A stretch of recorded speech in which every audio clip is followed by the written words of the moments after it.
Welcome back to the JSFL. Here is the week before week 7 podcast, number 2 podcast for these podcast things. I don't have a screen today, so it's just going to be a black screen, my bad. But let's go to here's some interesting topics, and now we get to see the best offenses and the best defenses. It took a lot of time for me to do, and so I hope that's good. And then we're talking about some interesting topics today. Like, are the Gila Monsters a good team because they've lost 2 games in a row? And some other ones. But let's start that out today. So, for the last week's schedule, week 6, let's see how that went out. The Wave at the Wind. The Wave actually held their ground for a while until losing in the final quarter when the Wind made a comeback. So, Wave go 1-5, Wind go 5-1. The Power at the Pirates. The Power dominate the Pirates. I think it was like a 40-10 game or something, 42-10 game, I think. Just an absolute destroying of the Pirates. So the Power go 4-2, and then the Pirates go 1-5. Then the other 1 o'clock matchup was the Earthquake at the Gila Monsters, one of the pretty good matchups of the week. I was pretty excited for. But the Gila Monsters did lose to the Wind, and the Gila Monsters did lose to the Earthquake, and I think the Earthquake won by quite a bit, if I'm not mistaken. It's been a while since I did that game. But I think the Gila Monsters lost. Yeah, the Gila Monsters did lose, I know that, but I can't remember the score. But the Gila Monsters go 4-2, and the Earthquake go to 5-1. The Enforcers go now for the 4-15 games. Enforcers went to the Musicians, and the Musicians won in a battle of the field goals. The Enforcers got 3, the Musicians got 9. The Enforcers defense played pretty well, but the Musicians offense could get a little more points than the Enforcers offense. Then the other 4-15 game, the Businessmen at the Fishers. That was actually really close until the end when the Businessmen did lose again. They get so close, as I say, but they can never prevail in the end. So the Fishers won that one by like a field goal, I think, or maybe a touchdown. No, I think it was like 24-31. I think they won in an end game touchdown. Then the prime time matchup on Monday was the Natives at Bats. Seattle winning that one by like 31-9 or something. Pretty big margin. Bats never really showed that they could win, and the Natives just won, as most people could have predicted. But yeah, that's how that turned out. That was the recap of the week. And now we go to power rankings. Not much changing, but a little bit. Especially not in the lower half. 12, still the 0-6, only 0-6 team, the New York Businessmen. 11, the Charlotte Bats being 1-5, they stay at 11. 10, Miami Wave 1-5, they stay at 10. And 9, Cleveland Pirates, the top 1-5 team, they stay at 9. If I believe correctly, the Cleveland Pirates and Miami Wave, the Miami Wave almost overtook Pirates in the rankings, but the Pirates stood up a little more in the point column. And then for the only 2-4 the Houston Enforcers defaultly get the number 8 spot. Number 7, the only 3-3 team, the Minneapolis Fishers get that spot. Now we have our 4-2 teams. We have 3 4-2 teams. 6, the Phoenix Gila Monsters. They're really close to New Orleans, if I believe correctly, like 5-point difference. But they get 6. 5, the New Orleans Musicians overtake the Gila Monsters. And then 4, the Detroit Power overtake the Gila Monsters. And then 3, LA Earthquake stay number 3 for the third week in a row, I'm pretty sure, at 5-1. Kansas City Wind staying 2 with 5-1. And, of course, Seattle Natives being the only undefeated team left in the number 1 spot. Now we go to the playoff picture. Still in the number 1 seed, the 6-0 Seattle Natives. Still in the number 2 seed, the 5-1 Kansas City Wind. 3 seed, 4-2 Detroit Power. 4th seed, the 1-5 Miami Wave. Yes, they do stay at number 5 still. Pretty high above the Bats.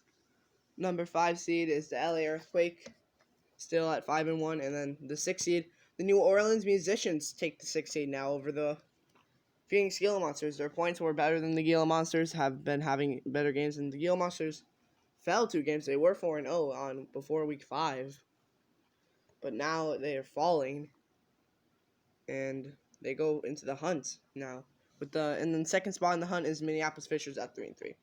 Relocation stats still New York Businessmen at 0-6. And that is the playoff picture. Now the MVP race. Taylor Little still running. Oh wait, whoops. Want to start at 10. Seth Skies. I don't think he was on there before, but he puts himself in there at number 10, taking his halfback spot, Owen Castles, and he gets number 10, quarterback for the New Orleans Musicians. Number 9, Julio Jokes, just falling more and more off the board. He's the halfback from the Phoenix Gila Monsters, and he hasn't been used a lot in these games. He used to be number 2, and now he's number 9. He's falling. Number 8, Roland Lemus going up a spot, overtaking. I'm guessing that's from Julio Jokes, but he's climbing up a little bit in the MVP race, not far behind number 7. Number 7, Ronaldo Hoskins, the new one on the board. Yeah, Ronaldo Hoskins, the halfback from the Minneapolis Fishers, gets on the board at number 7. He jumps pretty high on the board, too. Had a pretty big game last week against the Pirates. And Roland Lemus is a left end for the LA Earthquake, if I didn't say that. Number 6, Scotty Hoover going from 8 to 6. He had a pretty good game against the Pirates as well. And he gets number 6 as he's the quarterback for the Minneapolis Fishers. Number 5, Willie Rogers, halfback, Kansas City Wind. He didn't have the biggest game, so he fell down a spot. And hoping to have a bigger game this week, but taking his spot, number 4, Kermit Poe, quarterback from Seattle Natives. He takes back 4s. He had a pretty big game this week against the Bats, having 4 touchdowns, and he did throw an interception, but that won't kill him. Number 3, Sean Richardson, quarterback, Detroit Power. He's still staying at 3. Number 2, Colton Yu, halfback, Seattle Natives. He still stays at number 2. And, of course, number 1, Taylor Little, halfback, Detroit Power. He's still running pretty strong at the top. Colton Yu and Sean Richardson getting near him, but not super close. In an average game, they'd have to do 2 average games to catch up to the Little, and that's only 2 average. Yeah, but there's your power rankings, MVP and playoff picture. Now we go to the tops. Quarterback tops. Completions, Brian Tepps, 141. Attempts, Carl White, 198. Yards, Kermit Poe, 1,702. Touchdowns, Sean Richardson and Kermit Poe, 15. Interceptions, Carl White, 7. So, in touchdowns, Kermit Poe ties up against Sean Richardson again, as they were tied in week 5, and then week 6, Sean Richardson took the lead, but Kermit Poe gets a lot more touchdowns this week than Sean Richardson did. And Sean Richardson got a lot of rushing touchdowns this week, but he ties him in passing touchdowns. So that's the quarterback topped. Halfback tops. Attempts, I think that's supposed to be Taylor Little. But Taylor Little, 142. Yeah, that is supposed to be Taylor Little. Taylor Little, 142 for attempts. Yards, Taylor Little, 982. And touchdowns, Taylor Little, 9. Fumbles, there's like a lot of them at 1. And then broken tackles, Taylor Little, 32. Colton Yu's actually getting close to Taylor Little in broken tackles, but Little still winning in most categories. Well, all good categories he won, at least. Wide receiver and tight end tops. Receptions, Chet Wood, tight end from the Gila Monsters at 39. Yards, Jesse Flowers, tight end from the New Orleans Musicians at 494. And touchdowns, Sheldon Romero getting 3 of the touchdowns this week from Kermit Poe, as he's at 6, overtakes the wide receiver Sam Johnson and Theodore Norman at 5. They still haven't got touchdowns in the last 2 weeks.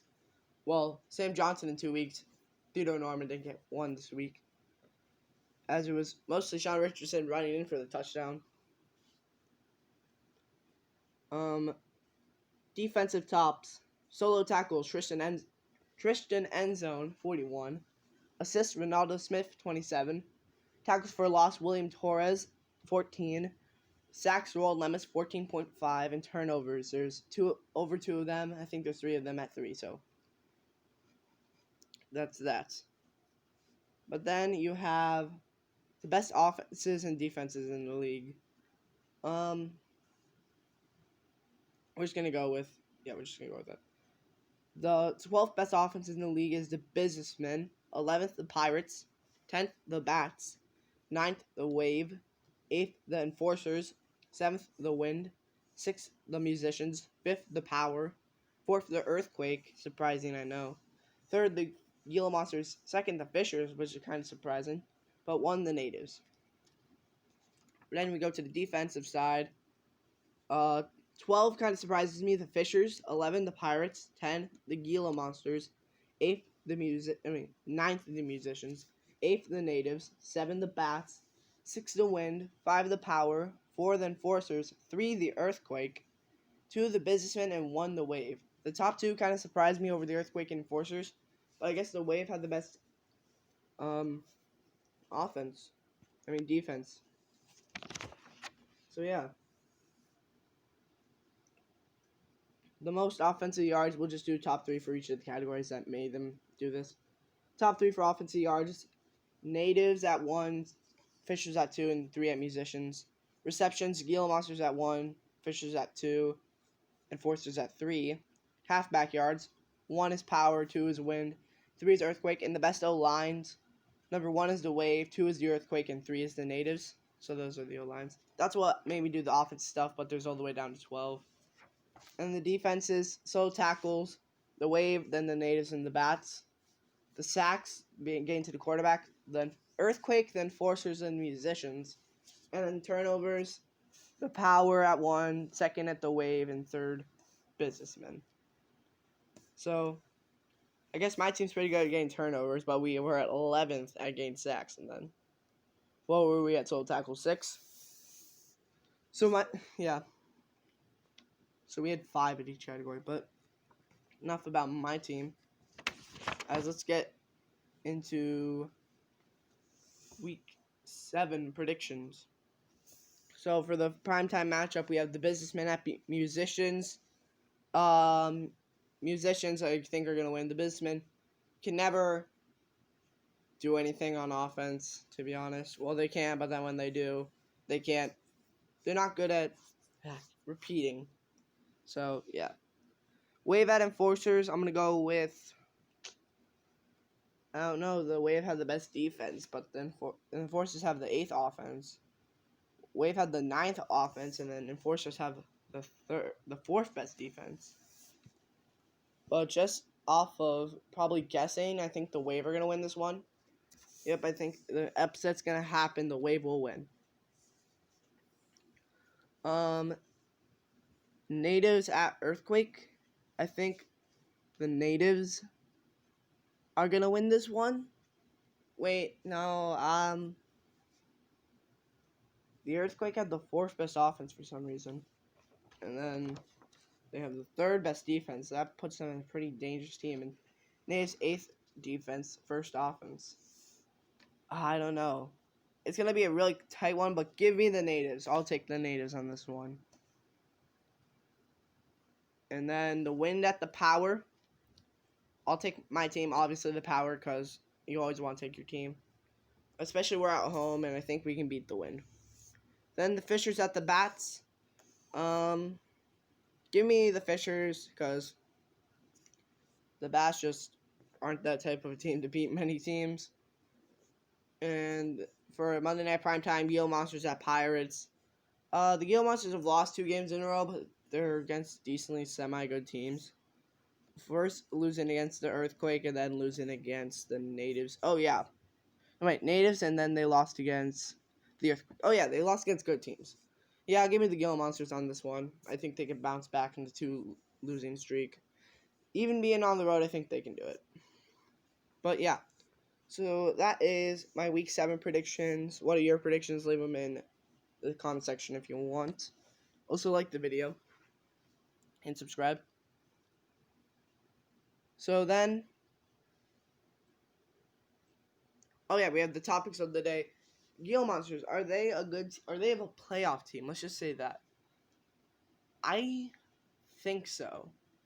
If you put the Gila Monsters and the New Orleans Musicians in a game to versus each other, if the Musicians were at home, they already showed they could lose at home, which is not something you want to do early.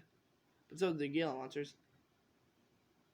I think the Gila Monsters could be a playoff team. I'm not saying they are, but they could be. They have to work hard on this last half of the year, and they have to hope the Musicians lose a couple games, which I'm sure both teams will have their struggles, but I think they definitely could be a playoff team. And then the next topic is the New York Businessmen. What do I think the record will be? Well, I don't make the schedule for the next week until the week is done. But I'm going to say, I don't know, I'm probably going to say 1-11 because they're a decent team. They need to get, I think this draft, they're probably going to have the first overall pick. They're probably not going to be New York anymore. They're probably going to be the DC Founders. But that team, they're still going to have the same players. But I think they can get they're going to get the number 1 overall draft pick, get a good quarterback, I would think, in the first round. Maybe they'll keep Carols, I don't know. Maybe get a back, I don't know. They could. Their defense is fine, being the number 2 defense in the league. But they're the worst offense in the JSFL. So I think they need to draft mostly offense. Well, pretty much all offense because they only have 4 picks. But, yeah, just pick some good players on offense. Probably quarterback just to see. I don't think they need to go for quarterback in the first round, but definitely the second round. But they could go for quarterback in the first round. And then our final, 1-11. I don't think they're a good team this year. They'll probably just be good on one game, then be done. Maybe 2-12, but that's the highest I'd ever give them. So yeah, watch them go 6-6 and sneak into the playoffs. But then, for our final topic of the day, what do I think the Natives' record will be? Okay, the Natives. They went 6-0. Not many teams. They've beat every team they've played, and some of them have been hard, and they're getting a challenge. Probably the biggest challenge of the year this week. At the Earthquake. They're not even at home. They're at the Earthquake. So if the Earthquake lose this one, I think the Natives will go 11-1 or 12-0. If they lose this one, 10-2, 9-3 is the lowest I'd give them. So between 9-3 and 12-0. But if I had to give them a solid record, I'd go 11-1 or 10-2 or 11-1. I'm just gonna go 11-1 for the Natives, just because I think they're an amazing team. Patch up the defense next year, and then you have a very solid team in the Natives. I don't think they need to draft any offense in the draft. Maybe an offensive lineman, but receivers are stacked, back is stacked, quarterback stacked. Some outside linebackers would be good for them, especially a corner. I think corner is what they need to target in the first round. Safety possibly, but they have Sheldon Lee in the safety spot, so he's made sure big plays haven't happened. But that's one of the only reasons some big touchdowns haven't happened on the native Sheldon Lee, the free safety. But then the outside linebackers aren't that good. But the defensive line is pretty stacked for the Natives. I think, what are they in gains at the quarterback? They are, okay, they're 7th, but they actually have some pretty good overalls on the defensive line. So 7th isn't terrible. It's just not really good. But that's pretty much it for this podcast. And not much else to talk about. But Week 7 is on its way. And I'll see you at the Thursday night primetime matchup between, let me see. Alright, I just flipped away from that page too. The Businessmen at the Musicians. So that should be probably a little intriguing one, but I think the Musicians will easily win that one. But we'll see. The Businessmen could surprise me. They haven't yet when I thought they would, but they have not. So we'll see you guys on Thursday night primetime.